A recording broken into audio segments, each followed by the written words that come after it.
Masalah-masalahnya apa yang rusak? Semuanya. Sensor selang bocor, alat semprot itu kan mampet. Kadang juga kita patungan mas, tapi pakai duit pribadi. Ada korban ketimpa pohon, sensor kita itu rusak dan akhirnya itu kita angkat bareng-bareng pakai tenaga kita rame-rame. Iya. Berapa kasus yang kalian tangani yang akhirnya tidak maksimal gara-gara alat rusak? Hampir rata-rata mas. Hampir rata-rata tidak maksimal. Iya. Saya bilang langsung aja kalau rusak ya udah langsung dibenerin aja, ngapain sih disimpan-simpan? Apa kata dia? Yaudah kamu diem adem-adem aja mah. Pada saat saya viral rumah saya 2 kali malam-malam ada yang gedor, saya keluar orangnya kabur. Pemadam daerah itu lebih perih mas. Ada yang gajinya tuh hanya 400.000 dan dia mulung mas, mulung gitu. Jadi pemulung. Iya jadi pemulung. Astagfirullahaladzim Pak, rumah atau iya?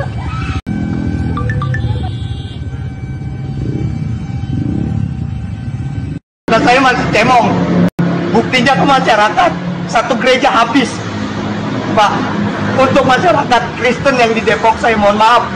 Teman-teman saya yang Muslim madamin. Saya juga ikut madamin, Pak. Itu buktinya. Mobil unit ini warga nilai. Karena mobil 1000 masih perawatan gak bisa dipakai, Pak. Mobil unit 8.000 sekarang lagi diusahakan anak-anak untuk isi air karena nggak bisa nyedot. Kalau dibilang, Bapak butuh bantuan UPT lain, itu terhambat Pak. Akhirnya satu gereja habis Pak. Mungkin bisa kami selamatkan Pak. Untuk Bapak Wakil nyalain saya, bilang saya nggak ada etika. Ya saya sudah bicarakan loh Pak semenjak saya viral, dan ini buktinya Pak. Yang kuasa ngasih lihat Pak. Untuk masyarakat Kota Depok, saya mohon maaf. Ya, tadi itu adalah video terjadi kebakaran 3 hari yang lalu di sebuah gereja di Depok ya. Iya. Ya, dan akhirnya tidak bisa dipadamkan secara cepat. Iya. Karena alat pemadamnya PTO-nya itu mampet. Iya.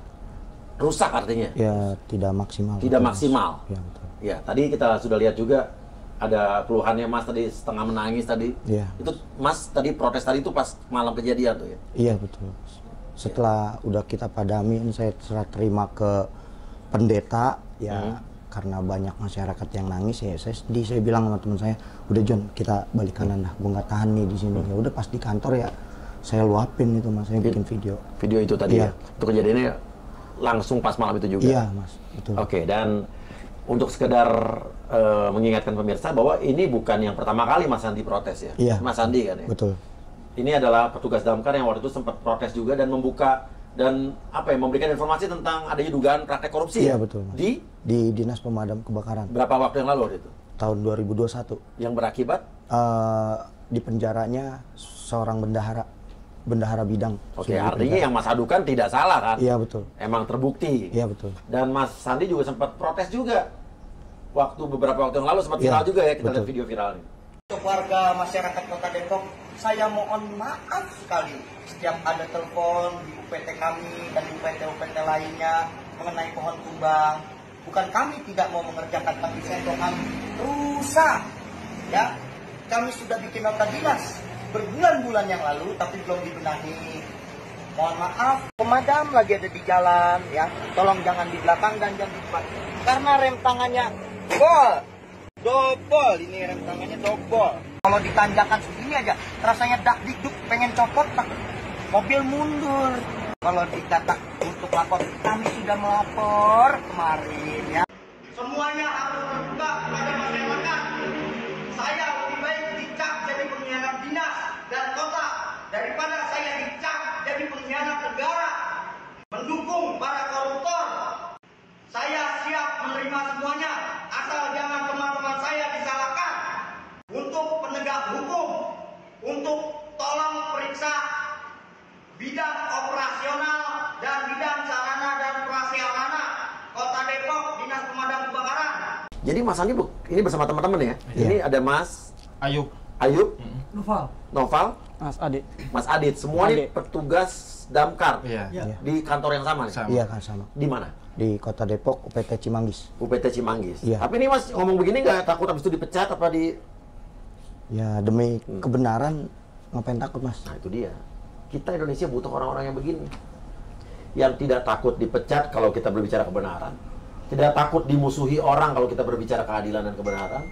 Dan seperti saya nih, ya, tidak takut untuk, ya itulah tadi saya sekarang udah mulai ada yang musuhin saya karena saya banyak membuka borok-borok kasus-kasus tertentu.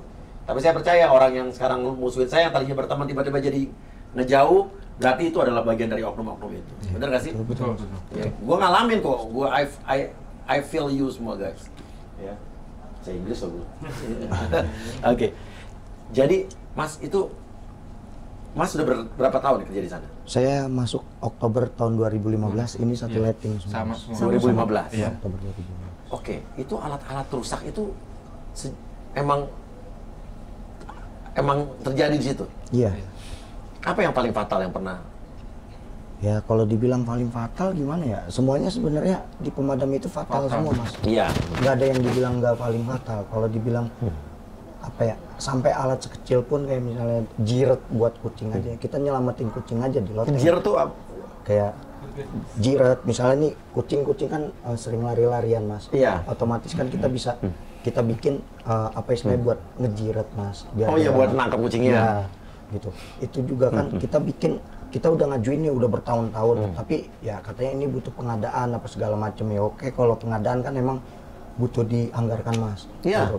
Ada anggarannya kan? Ya, ya. Kalau untuk pengadaan kan emang diajukan, tapi kan kalau untuk perawatan mas, perawatan kan memang udah anggota Dewan DPRD atau DPR RI sudah mengetok anggaran itu. Ya, setiap ada tahun. anggarannya, iya, Ya, iya. anggaran. Kadang kan apa ya mas? Kalau misalnya kalau masyarakat nilai oh nangkep kucing aja gini, mungkin buzzer ya mas, gitu. Tapi kan kalau untuk nangkep kucing aja nih kita bertaruh nyawa. Kita mana tahu nih di loteng kita ambles, kesetrum, seperti itu. Nah kalau misalnya perawatan di Depok ya ini saksinya teman-teman saya udah semua ala kadarnya mas kita. Nggak mengeluh ke wali kota gitu? Kan kita harus SOP mas, katanya. Kalau misalnya sesuai SOP kita udah melakukan sesuai SOP. Kalau ngomong kita udah ngomong sampai berbusa lah gitu, bukan saya aja. Apa aja yang lo keluhkan udah ngomong apa aja? Masalah-masalahnya apa yang rusak? Semuanya. Apa aja? Semua kayak misalnya selang bocor. Terus kayak misalnya nozzle itu kan nozzle buat alat semprot itu kan ini ada yang mampet gitu, ada yang mampet. Kadang juga kita kalau misalnya kita mampu kita benerin sendiri mas, gitu. Ya kan? Tapi tambah lama kita begak nih kita benerin sendiri. Bahkan kayak misalnya sensor, terus alat-alat yang lainnya kalau sekiranya cuma busi kita patungan mas sendiri. Ah, patungan? Iya. Kan bukan tanggung jawab kalian itu. Ya itu dia mas, kadang kan ada netizen, wah lu barang sendiri aja nggak bisa lu rawat. Ya faktanya kita ngerawat sendiri juga mas, tapi tambah lama kita begak nih, wah pakai duit pribadi. Oke, Ya. contohnya yang paling fatal alat-alat apa yang rusak tapi tidak kunjung dibetulin nih? Kayak kemarin sensor mas. Sensor tuh apa?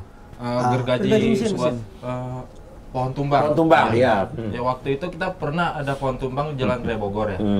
Dan sensor kita itu rusak dua-duanya tuh Pak. Nah pas di situ pun ada korban ketimpa pohon. Dan akhirnya itu kita angkat bareng-bareng pakai tenaga kita rame-rame. Iya. Sampai tangan. Harusnya kan digergaji kan? Iya. Sampai separah itu nih Depok nih. Iya. Ya jadi intinya alat-alat itu tidak bisa berfungsi kan? Iya. Sampai untuk potong pohon, apalagi yang paling fatal buat nyemprot, ya kan? Nah sekarang pertanyaan saya, kita nggak usah bicara berapa tahun terakhir deh, 2024 aja. Berapa kasus kebakaran di Depok yang kalian tangani yang akhirnya tidak maksimal gara-gara alat rusak? Kalau dibilang tidak bisa ditangani, kita tanganin semua mas. Tapi kalau Yang untuk maksudnya tidak bisa maksimal, Iya, semaksimal. tangani. ya hampir rata-rata mas. Hampir rata-rata jadi tidak maksimal. Iya. Yang paling parah tuh alat apa nih yang lagi nanganin kebakaran tapi jadi tidak maksimal? Kayak misalnya gini mas, ada selang itu bocor, selang bocor, terus misalnya kayak nozzle itu kan kayak misalnya yang buat Ya, Nyemprot. buat kencengnya pangganya ya. nozzle-nya itu kadang mampet, apa segala macam itu kita yang ngakalin mas, kita yang ngapain, kita yang bongkar, kita yang ngapain oli gitu. Terus juga kalau misalnya selang bocor itu kan itu juga menghambat kita nih. Saya kan juru Pastilah, padam, ya. ya kan. Iya. Istilahnya kalau misalnya kita estimasi, wah nih ini kita bisa sekitar 40 menit nih, sekian menit gitu kita padamin dengan tekanan bar sekian misalnya. Oke, ada teorinya Yang tuh ya, kencang. Ya, yang kenceng nih, kenceng. Karena selangnya bocor, mas, jadi kan tekanannya di depan itu berkurang, mas. Ya pasti otomatis. Iya, itu juga logikanya gitu ya. Itu hambatan buat kami juga, Mas. Akhirnya jadi lebih lama. Ya, akhirnya lebih Dan lama. yang paling parah yang baru terjadi beberapa hari yang lalu, Iya. akhirnya gereja tidak bisa terselamatkan Iya. gara-gara itu yang paling parah tadi selang bocor tadi. Nozzle. Selang bocor, nozzle yang paling parah sih itu PT Om Ampak itu udah PTO tuh yang buat mesin. mesin Penyuplai yang air ke Penyuplai air. nozzle, men. ke nozzle. Ke nozzle. oh, dari tangki, dari mobil. Jadi Air itu keluar akan di penghujung nozzle man itu. Nozzle sendiri itu akan itu yang paling parah tuh. Ya. Harusnya kalau alatnya berfungsi dengan baik, tuh kemudian gereja bisa selamat nggak? Bos kalian? Ya, bukan selamat, Mas. Maksudnya bisa minimal Sebagian, nggak lah, sih kok? sebagian. Masih bisa Masih bisa kita selamatkan, Minimalisir. enggak sampai habis gitu. habis gitu. Masih ada barang yang kita selamatkan. Oke, kalian proses kayak gini sebenarnya atau menyadari alat rusak ini udah berapa tahun sih sebenarnya? Ya, kalau jujur mah ya. Jujur dong, jangan nggak jujur. Ya kalau jujur ya, awal kita masuk juga udah ada problem, Mas. Udah pernah disampaikan ke pimpinan nggak? Udah sering. Apa kata pimpinan? Ya gitu ya, istilahnya pimpinan kan ya udah kita diterima, mungkin sama dia suruh bikin nota dinas ya kita bikin gitu. Tapi realisasinya, Mas, di sana itu ya kalau misalnya mohon maaf ya, mungkin saya dikatain kaitannya wah Sandi suka marah-marah uragan gitu. Ya Siapa yang istilahnya ngatain kamu? banyak pejabat gitu. Ya istilahnya kan gini, Mas, kita ditekan sama masyarakat nih, kita dikomplain sama masyarakat. Iya, kalian kan pelayan publik. Iya. Iya kan? Kita komplainnya ke siapa, Mas? Kalau kita nggak marah-marah, kadang kan memang saya di kantor gitu, ya Pak, Bu, Ibu pakai hati lah. Saya bilang, Ibu pakai hati nih, otaknya Ibu di mana? Kita udah sering dikomplain nih sama masyarakat. Apa kata pimpinan kamu? Ya gitu ya, sabar San, sabar. Ya cuma sabar gitu. Sedangkan kan masyarakat nggak bisa sabar, Mas. Dia nggak memberikan jawabannya pasti. Kalian udah nulis nota dinas, udah protes, nggak minimal. Oke, ibu juga atau bapak udah mengajukan, tapi mungkin dari pusatnya, dari pemerintah kota atau dinasnya mungkin nggak turun, nggak ngomong gitu. Ya itu kan kalau kita ngajuin barang ya Bang. Tapi kan kalau untuk perawatan itu kan memang sudah ada anggarannya. Betul. Terus Ya kan, ya, kadang- apa katanya jawabannya? Ya gitu, Mas. Oh ini kan sesuai SOP ya. Kadang saya berdebatnya kayak misalnya kemarin saya dipanggil kepala bidang. Saya bilang, Bu, Pak, gitu. Itu kan duit negara. Ngapain sih disimpan-simpan? Saya gituin. SOP-nya seperti apa sih? Kan getok anggota dewan apa segala macam. Udah anggaran per tahun. Ya ada udah APBD dialirin. kalau di pemerintah kota. Ya, oke. Udah dialirin secara langsung ke dinas. Saya bilang, ya aturan sesuai SOP ya langsung aja, kalau rusak ya udah langsung dibenerin aja, ngapain sih disimpan-simpan. Apa kata dia? Ya dia cuma gituin saya, Mas, mohon maaf saya contohin, ya udah San ya gimana ya, dia gituin saya, ya udah kamu diem adem aja malam begitu. Intinya itu adalah kesalahan pimpinan kalian. Kalau pemimpin yang benar, kita nggak bilang dia juga salah ya. Pemimpinan yang benar adalah oke, saya sampaikan, dia punya lagi atasan kan, ke kepala dinas atau nanti akhirnya dinas ke pemerintahan kota atau ke mana lah ya. Dan intinya adalah saat pegawai-pegawai damkar ini, ibarat kalian karyawannya lah ya, kalian juga aparatur negara berarti kan, sudah tidak bisa berbicara lagi sama pimpinan, udah nggak didengar lagi, artinya jangan salahkan mereka kalau akhirnya mereka bicara keluar, bener gak sih? Betul. Orang bicara keluar kenapa? Karena lu udah nggak punya pintu ruang lagi buat ngomong ke atasan, ke jalurnya, bener gak? Betul. Lu udah kecewa akhirnya lu keluar. Tapi kan sekarang viral akhirnya mungkin dengan ini lu bisa didengar malah. Iya kan? Betul. Dan tapi kemarin yang saya dengar ada pernyataan dari wakil wali kota Depok yang justru bilang kamu nggak ada etika ya dengan ngomong begini. Betul. Nih, Imam Budi Hartono, wakil wali kota Depok, bakal calon wali kota Depok. Oh, bakal calon. Oh, jadi wakil wali kota saya bakal calon. Oke. Kami berharap kalau ada masalah tidak usah dibawa keluar ya. Karena ini kan memang lembaga, sebaiknya diselesaikan secara menyeluruh. Sebuah etika lah ya, apalagi sudah digaji oleh negara, digaji oleh pemerintah kota Depok. Oke. Jadi, nah, kalau menurut gue nih, ini sorry nih, gue juga boleh kritik dong ya.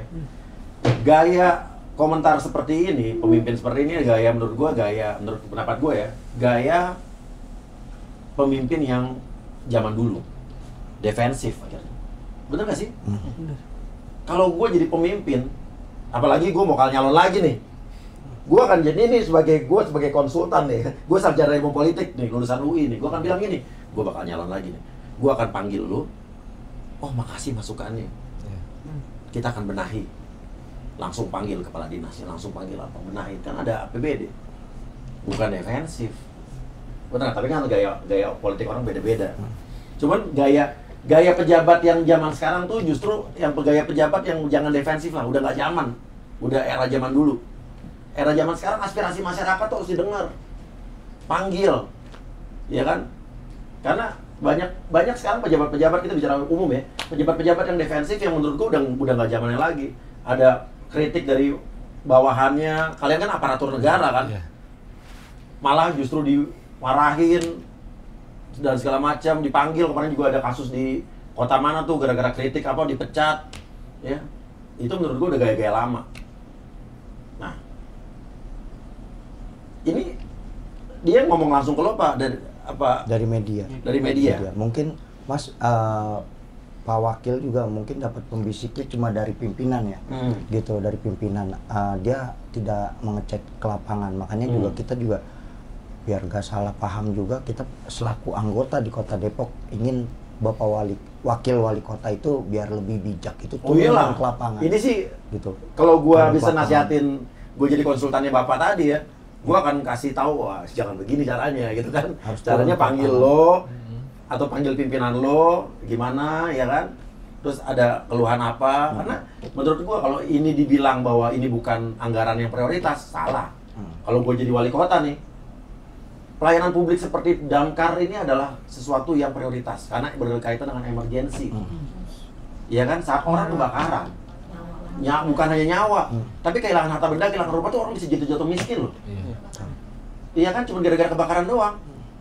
Oke lah, misalnya andai kata dinas pertamanan, tamannya kurang bagus, masih bisa, anggarannya kita prioritaskan untuk pendidikan, untuk yang lain. Tapi kalau untuk seperti damkar, menurut gue itu kalau dibilang bukan prioritas, salah. Kalau gue jadi wali kotanya, Bos. Apa gue jadi wakil wali kota? Apa jadi wali kota Depok? Gue nyalon nih. Kan gue dulu kuliahnya di Depok, di UI. Gue punya rumah juga di Cimanggis nih. Suara warga Depok suaranya. Gimana warga Depok komentar kalau gue jadi wali kota? Enggak setuju katanya. Coba. Atau gue mau jadi wali kota mana deh? Enggak lah, gue gak mau jadi wali kota. Biar gue bisa tetap kritik wali kota. Nah, jadi apa perasaan lo kemarin wakil wali kota ngomong gini sama lo? Tentang lo lah. Ya gimana ya?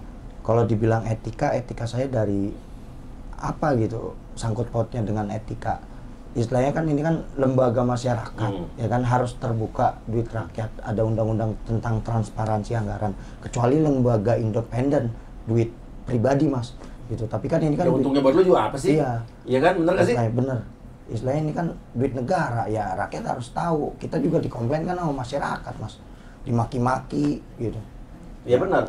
Karena dia bilang nih, kami berharap kalau ada masalah tidak usah dibawa keluar lah ya lah. Orang kalian masalah di dalam udah nggak bisa terselesaikan, udah protes berapa kali ke atasan? Iya, udah sering. Ya makanya dibawa keluar justru biar atasannya wali kota dengar. Nah kalau wali kota bilang jangan dibawa keluar, kan justru wakil wali kota justru harus terima kasih. Gara-gara kalian gue dengar. Kalau wakil wali kota atau wali kota yang baik, justru akan langsung gue tindak lanjutin, mana alatnya segala macam. Oke, beli baru, servis, keluarin anggaran.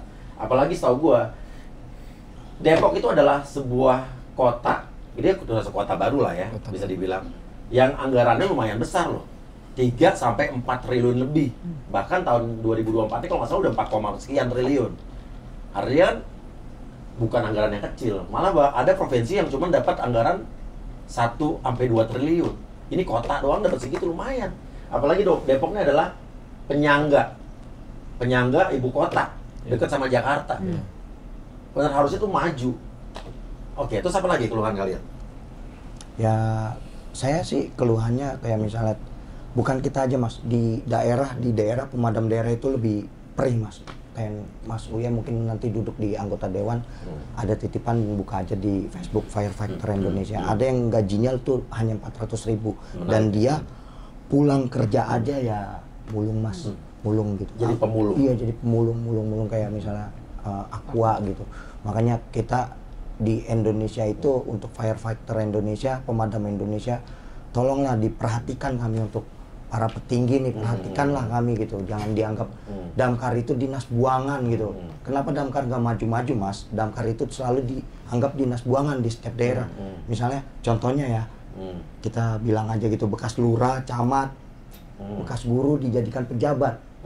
Gitu yang notabene tidak mengerti apa pekerjaan pemadam, gitu. Jadi kalau misalnya kita ngajuin alat, Bu ini rusak, ini gini, dia kan nggak tahu. Jadi kita jelasin dulu, ini fungsinya begini. Nah, terkadang kalau kita udah jelasin, dia udah mengerti, udah beberapa tahun, dia pindah lagi, Mas, digantikan lagi, kayak gitu. Emang background pimpinan kalian itu backgroundnya apa sih? Wah. Sebelumnya apa pernah jadi petugas damkar dulu? Apa? Nggak ada, hanya cuma beberapa lah, ada satu segelintir juga itu, ya. Jadi secara jenjang karir jarang nih yang jadi damkar di lapangan tiba-tiba jadi pimpinannya jarang. Iya, jarang. Jadi bekas lurah, bekas camat, dan itu mohon maaf kita buka aja, bekas lurah yang bermasalah, camat bermasalah, apa segala macam itu dipindahin ke damkar, Mas. Jadi apa tuh? Ya jadi pejabat. Di Depok nih. Iya, Mas. Ini ya masyarakat Depok semuanya juga pada tahu gitu. Kita sebagai anggota di Depok dan juga di luar daerah kita menentang untuk dibilang damkar itu dinas buangan, Mas. Gimana Trin? Gue jadi wali kota Depok aja nih. Izin nih. Gregetan nih gue. Tuh, saya minta izin istri dulu ya. Oke. Dan intinya adalah seperti itu. Iya, Mas. Itu bukan rahasia umum. Udah semuanya tahu. Oke. Ini ada artikel ya. Sandi damkar, protes gaji dipotong, ancaman pecat diterima. Emang bener gitu? Iya, pernah dulu waktu 2021. Gimana? Ya diancam dikasih SP. Waktu lu protes apa nih? Waktu gaji pemotongan. Jadi kita gaji itu 1125, terus ada namanya uang. Gaji 1.125.000. Iya. Sebulan. Iya. Emang UMR Depok berapa sih? Udah nyampe 4 ya 4 sekarang. Oke, terus Terus juga ada uang tambahan, uang kejadian dulu namanya, itu dapat 1 juta. Dan dulu dipotong, Mas. Dipotong 400.000, kita nerima 600 nih, Mas. gara-gara Ya katanya uang BPJS, tapi setelah kita hitung-hitung, wah ini banyak banget. Setiap kita protes nih dulu, ya ngomongannya pejabat gitu, ya lu ngapain sih protes, lu baru honorer, ini banyak orang yang masih mau kerja, lu bisa gue pecat. Tambah lama saya, wah Mas, gimana ya diancam gitu juga Iya. udah bega. Pikiran saya ya udah kalau dipecat ya udah pecat aja dah yang Kok lu nanti bertahan? kita Sekarang masih bertahan? Kalau sistem saya kan gimana ya, Mas? Saya kerja di damkar itu karena udah menjiwai, Mas. Iya. Gitu. Sebenarnya saya udah pernah kerja di tempat-tempat lain gitu, tapi pas saya di damkar saya merasakan kenyamanan, dan juga saya kan orangnya suka tantangan, Mas. Saya suka banget tantangan, nyantai tapi beresiko. Oke, apa sih gue pengen tahu dari masing-masing ya? Challenge atau kejadian apa yang pernah kalian tidak bisa lupa dari ingatan saat kalian melakukan penyelamatan? Apa masing-masing dia lo? Apa yang lo ingat? Paling ironis atau paling tragis atau paling membuat lo kebayang terus? Ya. Saya di apartemen Bellevue waktu itu kebakaran di apartemen. Kita madamin, saya sama senior itu pernah kejeblos. Saya kan berdua tandem, saya jadi helper, dia jadi jurdame, saya jeblos itu jadi atapnya jeblos, Mas. Ya saya pegangan selang di bawah api. Itu ditarik sama dia, pada saat ditarik gantian lagi dia yang nyeblos, saya yang narik. Gitu itu berkesan banget sih, sampai istilahnya ada orang yang kejebak gitu ya, kita berhasil nyelamatin sampai nggak ada korban. Taruhannya nyawa berarti? Iya, taruhannya nyawa. Kalau kamu? Kalau saya yang paling berkesan itu waktu di gudang kabel di Transmart ya, waktu di samping Transmart. Iya. Itu kita padamin itu sekitar 1 hari lebih itu di situ. Kita makan di situ. 1 hari lebih nggak padam-padam? Iya. Itu kan karena kabel gitu ya, pakai air itu Jadi susah padam ya? Iya. Itu 1 hari lebih itu kita madamin di situ. Capek tuh itu. Banget. Oke, kalau kamu? Kalau saya sih lucu sih, ada lucunya. Apa coba? Itu kan ada panggilan tuh nenek-nenek minta pertolongan, katanya ada binatang di atas balkon rumahnya nih. Kita cari tuh, nggak ketemu tuh sama sekali, nggak ketemu. Akhirnya jujur itu nenek-nenek, saya cuma merasa kesepian Mas, katanya. Anak saya kerja semua sibuk. Akhirnya kita temenin tuh, akhirnya kita bincang-bincang sama nenek itu. Jadi alasan doang ada binatang? Iya. Lu udah cari tuh binatang, mana-mana nggak ada? Iya. Lo temenin tuh? Ya, akhirnya saya telepon gitu, Bu, ini ibunya sendirian Bu, katanya masa kesepian, manggil pemadam. Kaget tuh anaknya, manggil pemadam. Oh, akhirnya dia jemput, akhirnya udah selesai di situ sih. Oke, kalau lo? Kalau saya mungkin baru kemarin ya, baru saya alami kejadian rumah sakit Cita Arafik kemarin kejadian. Iya. Jadi kami baru pulang TKP di ketika kami isi air, itu ada laporan 65. Dan itu posisinya itu ada yang terbakar genset rumah sakit Cita Arafik. Dan itu kami berpacu dengan waktu, karena kalau tidak kami cepat-cepat padamkan, karena di dalam itu banyak pasien yang tidak Iya. tertolong. Itu makanya kami ya sama Mas Andi dan rekan-rekan kami respon itu lebih cepat dari waktu yang sudah ditentukan. Respon time kami itu 15 menit sampai lokasi, tapi kami sampai di sana kurang lebih Dan nggak sampai 10 plus menit, dari masyarakat. bahkan 5 menit. Ngebut tuh. Ya kita sudah kalau untuk respon time kebakaran apalagi rumah sakit, karena kan fasilitas listrik mati semua, Mas. Jadi kita harus berpacu dengan waktu, cepat sampai di lokasi dan cepat juga penanganannya.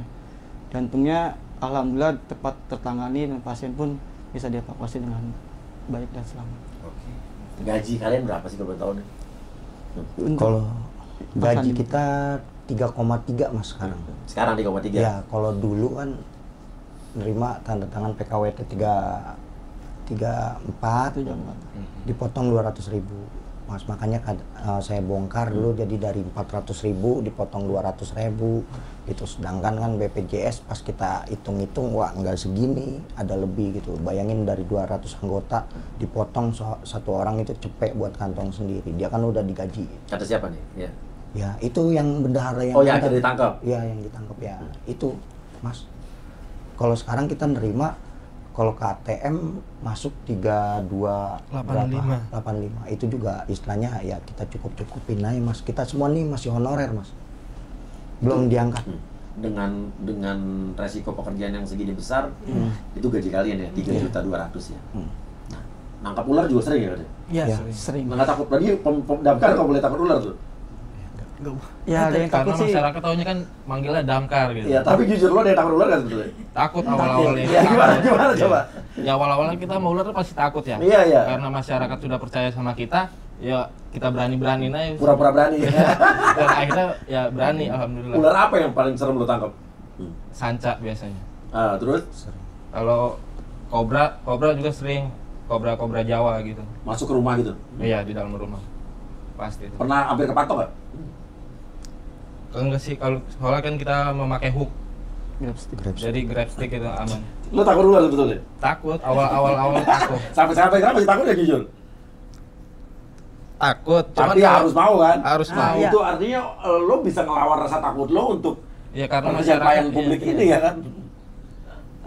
Terus apa kerjaan yang paling lucu yang pernah lo alamin? Selain nenek-nenek tadi? Dipanggil ngapain? Bangke toke, Mas. Hah? Bangke tikus. toke. Kenapa? Ya, jadi dipanggil waktu itu ada ibu-ibu ya nelfon.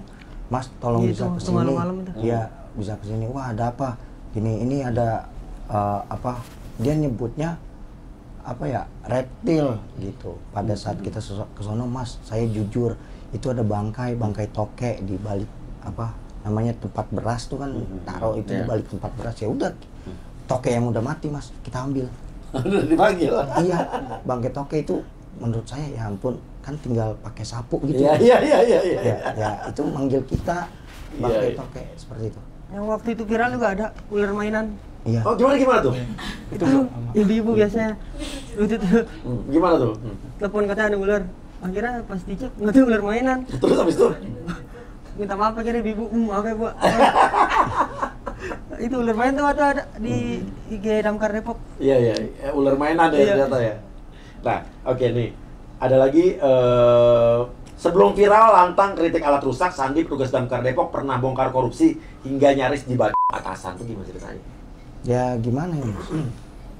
Kalau itu mah kan ya fair-fairan aja, namanya awal dulu bongkar korupsi ya, Mas. Pasti ada ancaman apa segala macem.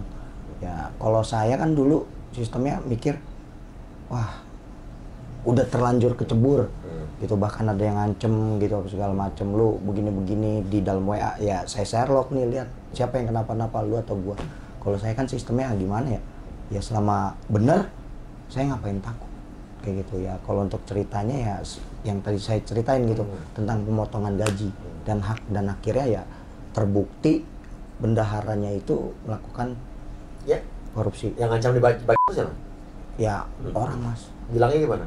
wah lu bakal begini, bakal mati. Dan bahkan pada saat saya viral pun waktu kemarin Yang baru ini ya?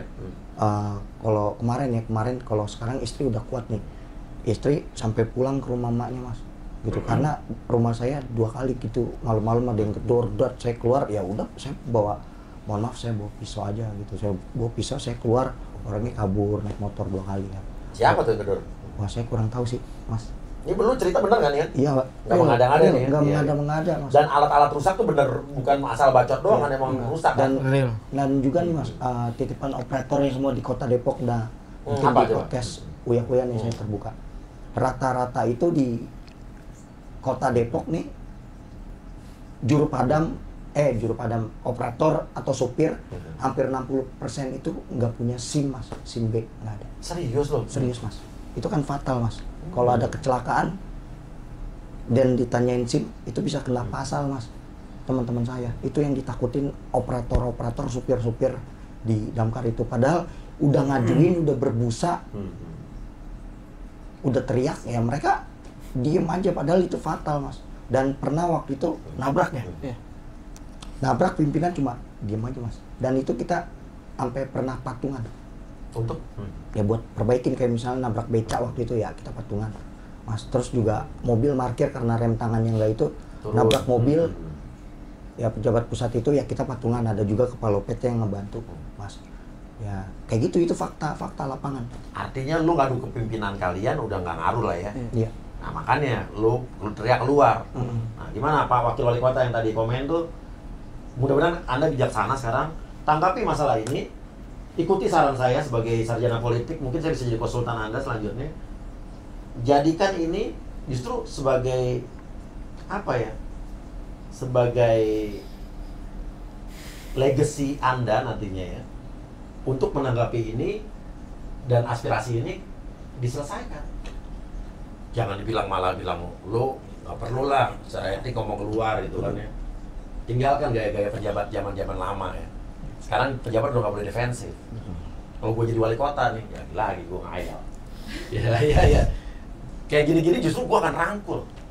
Saatnya kita butuh pejabat-pejabat daerah, pejabat negara, apapun yang tidak defensif kalau ada kritik-kritik seperti ini. Dan ini kan bukan kritik yang tidak beralasan, orang ada faktanya, faktual ya kan. Untuk langsung dipanggil. Kalau pimpinannya juga emang nggak bisa, pimpinan kalian nggak bisa dengar, langsung aja mereka dipanggil, ya kan? Dan orang-orang seperti ini ya harusnya dikasih penghargaan, apresiasi. Kalau saya jadi pimpinan ya, ini kalian saya jadiin naik pangkat, naik jabatan, jangan jadi honorer, masih honorer nih? Masih honorer. Gua jadikan kalian ini udah pegawai tetap. Amin. Di Amerika tuh orang-orang berlomba jadi firefighter loh. Karena gajinya pemadam kebakaran di Amerika tuh gede, malah bisa lebih gede daripada orang kantoran. Teman-teman gue yang pada S1, udah S2 malah di sana jadi firefighter ada.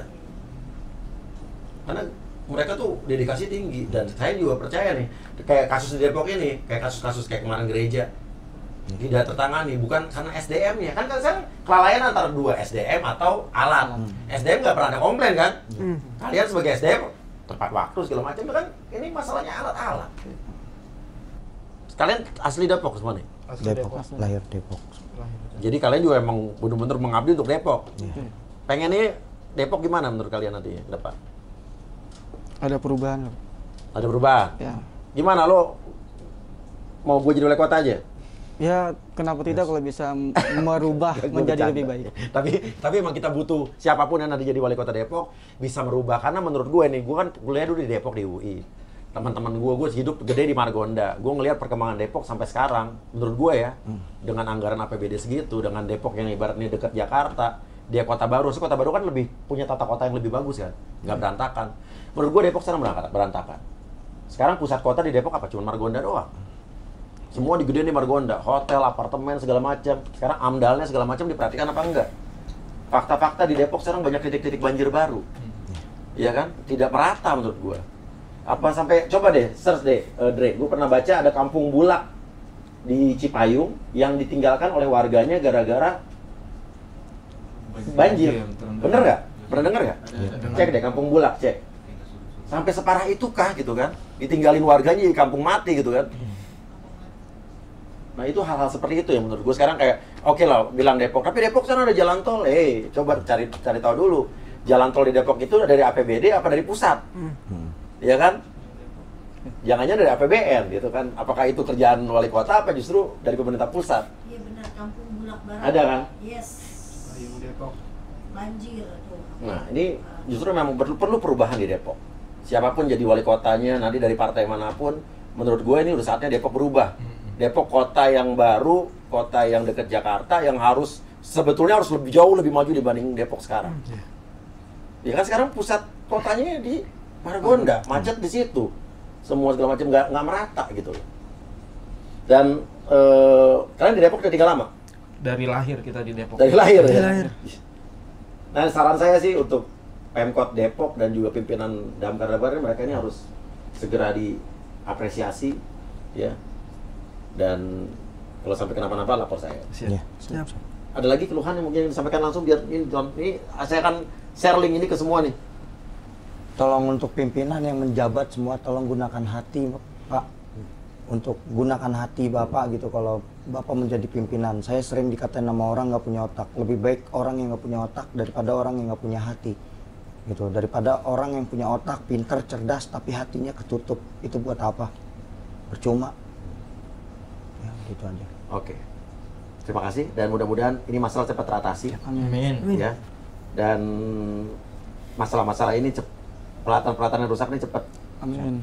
ada anggarannya. Dibetulin atau di servis atau dibeliin baru. Ya, kalian ini tugas publik, pelayan publik yang benar-benar statusnya emergensi. Ya kan? Dan apapun soal emergensi pasti kalian telepon ya kan? Iya. Sampai soal tadi ada bangket oke juga kalian manggilnya kan. Oke, itu aja guys. Silakan kasih komen ya. Dan kalau ada petugas-petugas damkar di kota-kota lain juga yang punya masalah yang sama, lapor ke saya, mari kita selesaikan masalah ini. Pokoknya di LBU Lembaga Bantuan Hukum semua serba ada deh. Ya, jangan pernah takut berbicara soal kebenaran dan keadilan selagi itu memang benar-benar terjadi. Dan jangan pernah takut kalau kalian berbicara tentang kebenaran, kalian dimusuhin, kalian dijauhi, kalian diintimidasi, jangan pernah takut. Karena kalau semua orang berani bicara kebenaran, maka kejahatan apapun dari muka bumi ini akan hilang. Terima kasih banyak. Sukses selalu. Wassalamualaikum warahmatullahi wabarakatuh. Waalaikumsalam. Takkan ada lagi lelaki seperti dia.